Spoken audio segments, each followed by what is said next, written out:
Welcome to Andy's All Access. Today I have the 2020 Flying Spur. Actually, it's not Flying Spur. It's actually the 2020 model year new Flying Spur. They actually have new in the name. This here was $278,985. So we're going to take a look at this car. We're going to walk around it. We're going to go inside. We're going to go for a drive. Let's go.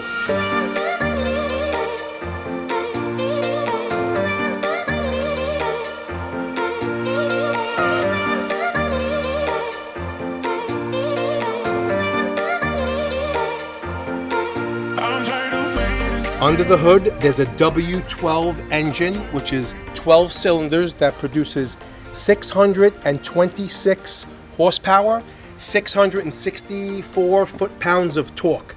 This car goes 0 to 60 in 3.6 seconds, despite its weight of 5,500 pounds. That's impressive.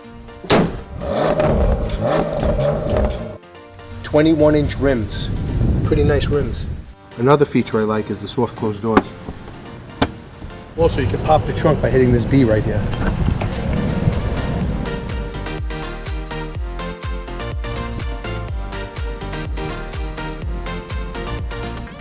When you sit in this car, the overall quality is amazing. So the stitching is beautiful. It's all hand stitched in the steering wheel. If you look at all the stitching in here, the dashboard is beautifully stitched. The black piano lacquered wood is beautiful. All this metal here with the knurling on it is just beautiful. You have a nice clock. Everything is sturdy. They go above and beyond Bentley, as does other, high quality cars. But the fit and finish in the Bentley is just like very superior to most other cars. There's other cars that have similar fit and finish, but the fit and finish of this is just beautiful. You got controls to control almost everything on your steering wheel. And you can see the Bentley Flying B is stitched into the rear of all the seats in the car, which is a nice touch. Very classy and almost the same color. So it's very subtle, yet classy and beautiful. I think we'll do a lumbar massage. Oh, here it goes.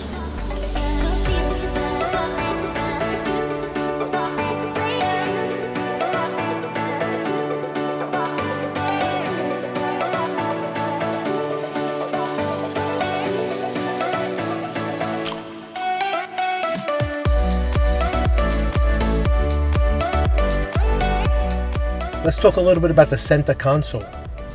So look at this, it's nice, it's centrally located, hence the name Central Console. The shift is here, you push the B down to go into drive, you push the B all the way up to go into reverse, drive, then you got sport, manual, and then you push this button here for park. So here's your temperature control, it goes from low to 60 all the way up into the 80s, so I have it on low. If you hit this little fan button here, you can put the fan speed up. It's gonna get loud for a minute, but this is on 9. It's pretty windy in here. Don't you wish you had your weight back? Right about now I do. Oh. You have heated seats, air conditioning seats. This is where you want the air to blow. This is to sync it to the passenger. Rear defogger, front defogger. This is your parking brake. And we have your hazards, which the blinking, which I listened before we turn the hazards off. Listen to the blinker. Left blinker. Right blinker. I think it's a little bit loud, but that's so you don't want to make a left around the world, right? Yeah. What else do we have here? This should be for the sunscreen in the back, I think. Yeah, that opens all the screens like we did before. So that's pretty cool. Then we can close all the screens, I guess. Like that. Makes sense. More air conditioning for the passenger. This is the setting. This is sport mode. Twist it once into B mode, twist it again into comfort mode, and this is the one you customize to be whatever you want. I keep it in sport. Yeah, start stop button. Then we got little cup holders back here. 2 cups, which is always nice. Cup holders nice. Another thing we could teach a Lamborghini. Now this center console for storage, it's actually not storage. It's just an armrest that slides forward. And then we can slide it backwards. So wherever you like your arm. I kind of like it. I'm a forward guy. I like my arm up here so I can keep my hand on the shifter like I'm a race car driver. Vroom, vroom, vroom, vroom, vroom, vroom. Nice little clock. Look at that. It's a beautiful clock. Bentley. Pretty sure it's made by Breitling, if I had to guess. Typically they put Breitling clocks in there. You have all your controls up here. I can close the screen if I want. We can open the screen. Then once open, I can choose phone, or I can hit it up here. I can choose navigation, right? There's a back button to go back to where we were. There's a home button, which is, we got the time here, date, temperature outside, a little navigation in the middle, and what's playing on the radio. If you hit car, you can go in here and infotainment display, interior illumination, heads-up display. You can fix all that kind of stuff. You got media, which is your music or your phone playing music, and source.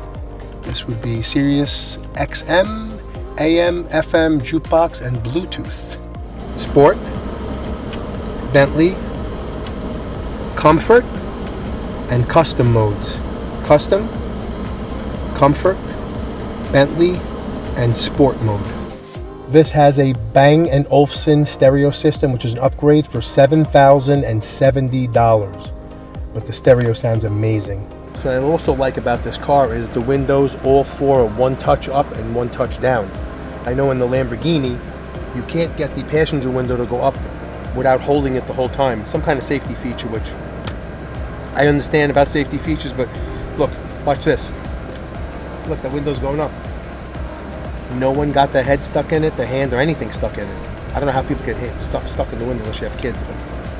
But this is a family car more than the Lamborghini, so come on, Lamborghini, step it up. You got a nice big glove compartment in here that locks as well, for plenty of storage. There's also plenty of storage in the sides of the doors.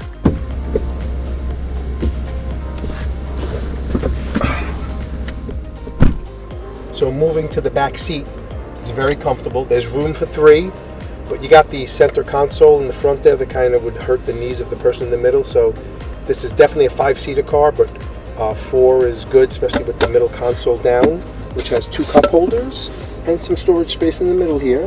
All the seat controls are on the door. You can move your seats around. Even the headrest. Pretty cool. And 2 memory settings for the seat. I like it. I like that there's 3 screens in the back here that can virtually control almost everything in the car. There's 1 screen here in front of me. I have all the choices here. I have 1 screen in the middle here that I can control everything from here as well. Then there's 1 screen right here for the other passenger in the back.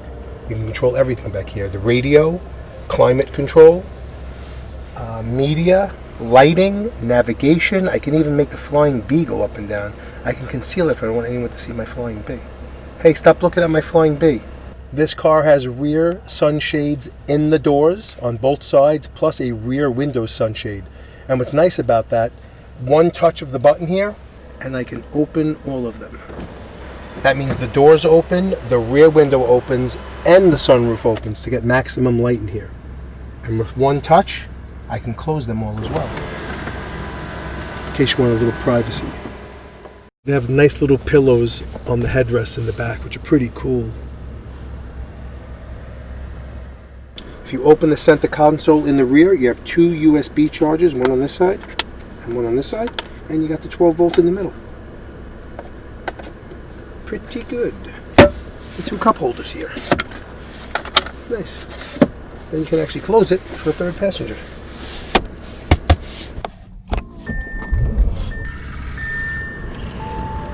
Love the way that screen flips down. If you hit this, you can open it up to reveal the infotainment system. And if you don't want to look at that, you have the radio on, you're not using the navigation, or you have the navigation in the middle screen here.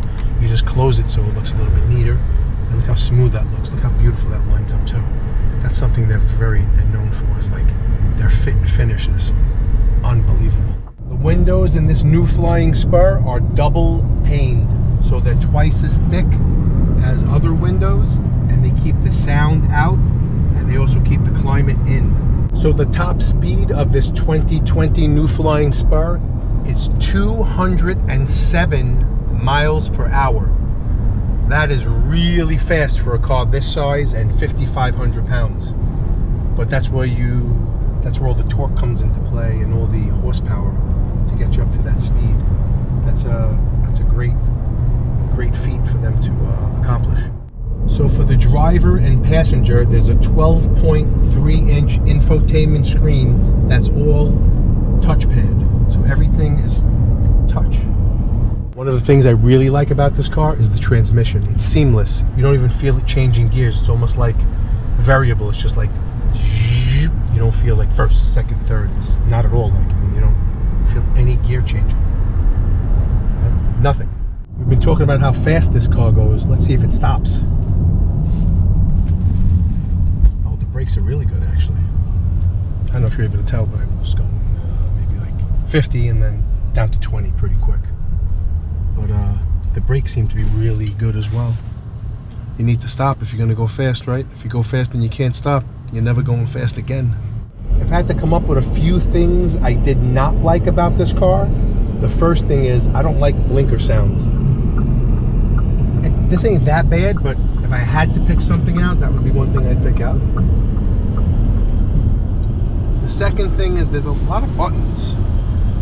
And I'm not a big, I like simple, but this isn't not simple. It's just a lot of buttons to learn. I'm guessing once you learn them, it's not too bad, but it's a little overwhelming for some people to see all these buttons, especially for the air conditioning up front. You know, I guess because they have to have dual zone. Everyone wants dual zone. Everyone wants this, that. They got to cater to everyone, so it makes sense why. I'm just saying, like, if I had, I'm looking for things. That didn't pop out. There's something I'm looking for. So, other than that, I think this is a great car. Even that doesn't really bother me that much. I would not buy it because of that. So is this car worth $278,985? So what car is really worth that kind of money, right? That's what some people might say, a lot of people say. So I had a Mulsanne, which is this car on steroids, okay? And that one was $400,000. This is in that same class now. This was the medium class, sort of, or the lower. Well, there's only two classes for 4 doors in Bentleys.